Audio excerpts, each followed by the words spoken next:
Welcome to OECD Podcast, where policy meets people. Hello, and welcome to OECD Podcasts. I'm Shayne Maclachlan, and today we're going to talk about how the social economy can help boost prospects for women. So let's start with some good news. OECD countries have made big strides in closing gender gaps in recent years. The gender wage gap has been closing, and women's unemployment is at a record high. Women tend to have better reading performance at schools, and there's a higher share of women than men among recent graduates. But, unfortunately, there's still a long way to go. Despite progress, only 2/3 of women are active in OECD labour markets. Those that are suffer lower employment rates and lower wages than men, have a lower share of self-employment, and when women do start a business, their firms are less likely to receive investment. And they are still underrepresented in public leadership roles as well. In 2023, only around 1/3 of parliamentarians and ministers were women, and only 5% of mayors. So how can the social economy help? To discuss these issues, I'm pleased to be joined by Nitya Nangalia, who is a strategic advisor of SEWA Bharat, and Natalie, Laechelt, policy analyst at the OECD working on the social economy and social innovation. Nitya, Natalie, great to have you with us, and welcome to OECD Podcasts. Start with you, Nitya. One of the big problems in tackling gender equality is breaking free from what we know as gender stereotypes that drive women into what have often been called pink-collar jobs. Now, pink-collar jobs include things like childcare, education, personal and household services, or social work. Nitya, how big an issue is that for you? Let me start with a fun fact from India. Can you take a guess, Natalie, at how many people are in the unorganized sector in India? How many women? Just a random percentage. 80%? 80%. More than 90% women in India are still a part of the informal economy. Interesting to say that we believe all women are working. It's just that their work is not being accounted for. They're working at home and care roles, not being paid, not being recognized in the GDP, and mostly in the informal economy. When they do enter the formal economy, it's traditionally in roles which allows for them to manage their gendered care work responsibilities at home.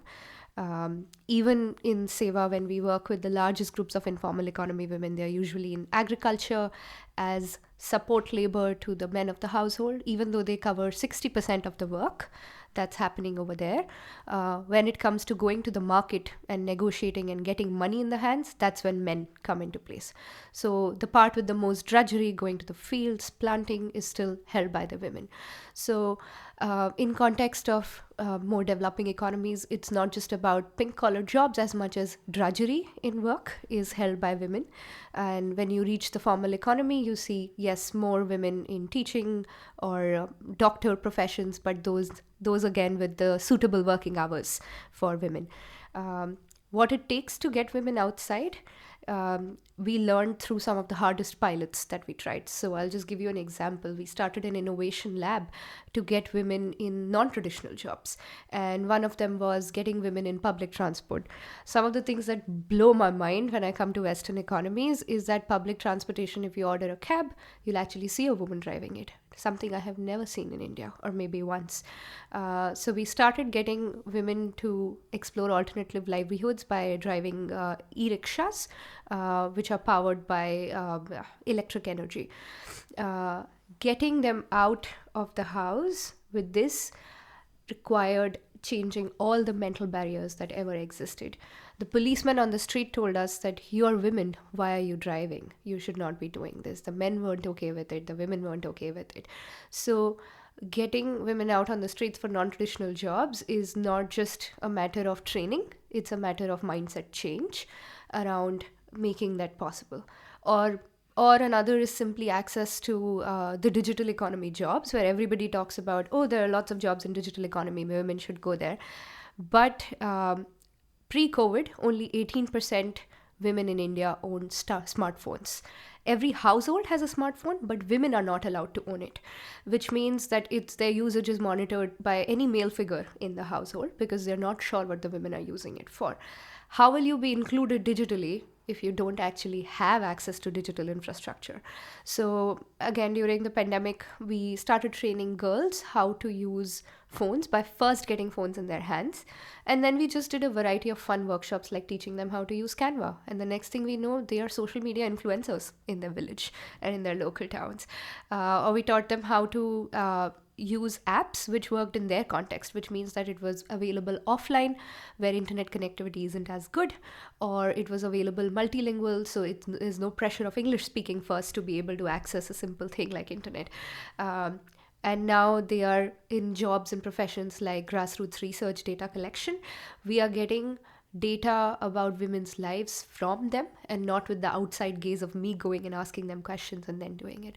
So this is what it takes, I think, to get women out into new jobs, is to meet them where they are and design according to their realities and barriers, rather than taking interventions made outside in different contexts and just copying pasting it there.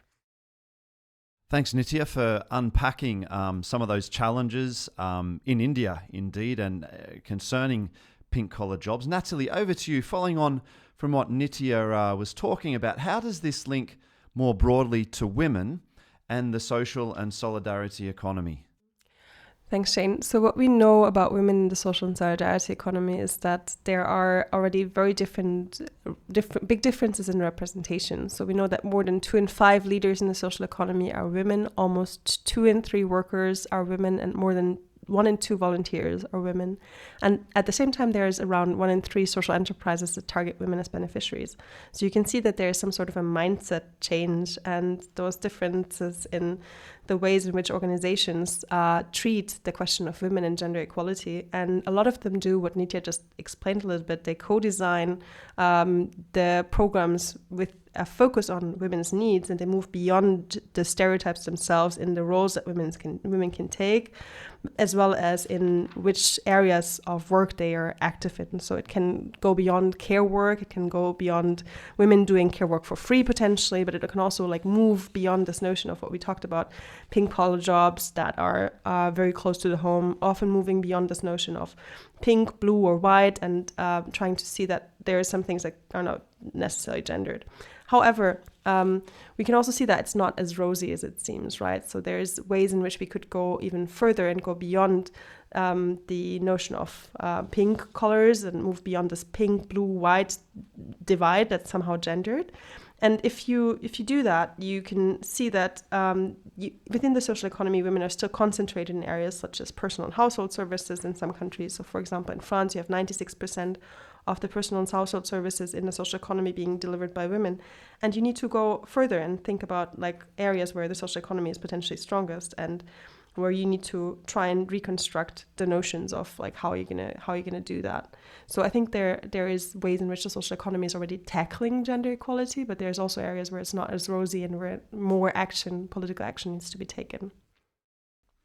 Thanks, Natalie. I like your reference there to rosy and to rose, indeed, the French translation of pink. But yeah, I mean, many jobs in the social economy are themselves pink-collar jobs.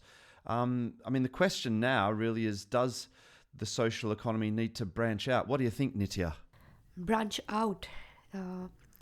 I think it's very interesting phrase that you say, branch out, and I would say build on it and say branch out to build bridges.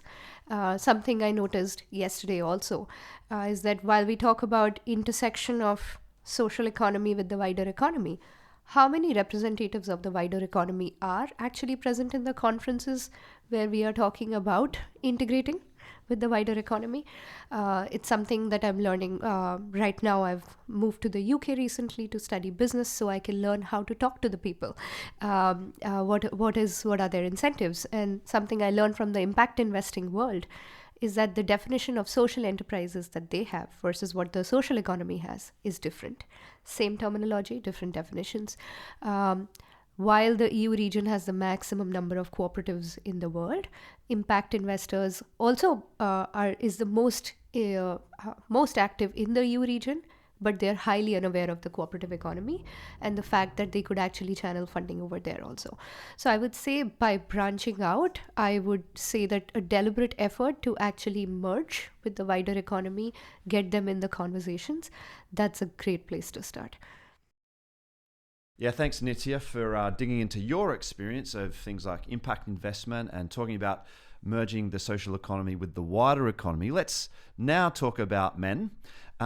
Let's look. We've been looking at supporting women to move beyond pink-collar jobs. But Natalie, over to you.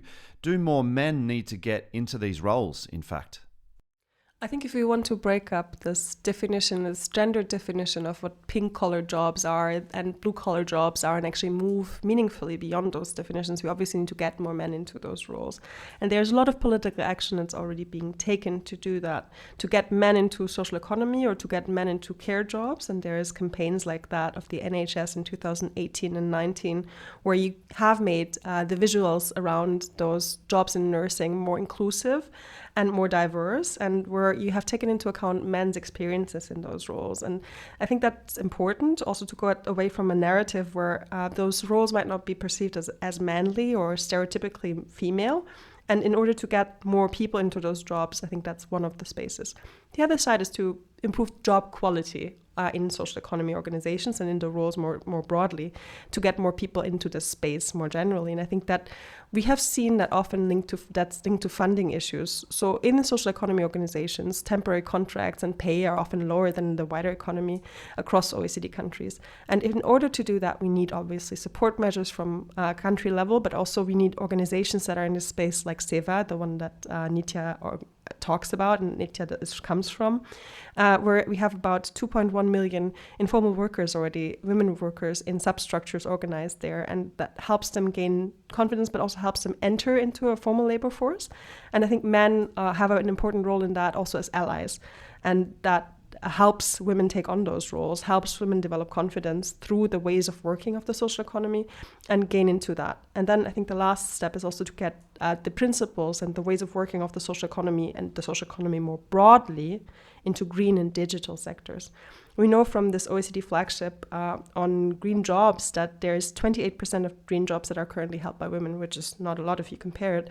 And we also know that about 6% of the workforce in the European Union is already the social economy. So if we allow ourselves to expand the social economy and to expand the principles of the social economy, such as more democratic governance that allows to give safe spaces, or go even further and talk about commitments like what Nitya was talking about, committing 90% of roles in social economy organizations. We don't have to go as far everywhere, but committing a certain percentage of those roles to women, it can help increase gender equality through that. And then if you invite them to go further, and if you develop social economy organizations in spaces such as transportation or in green jobs and digital jobs through platform cooperatives, there can be a huge rise in gender equality through the principles and through the ways of working and through that number of women that they bring in.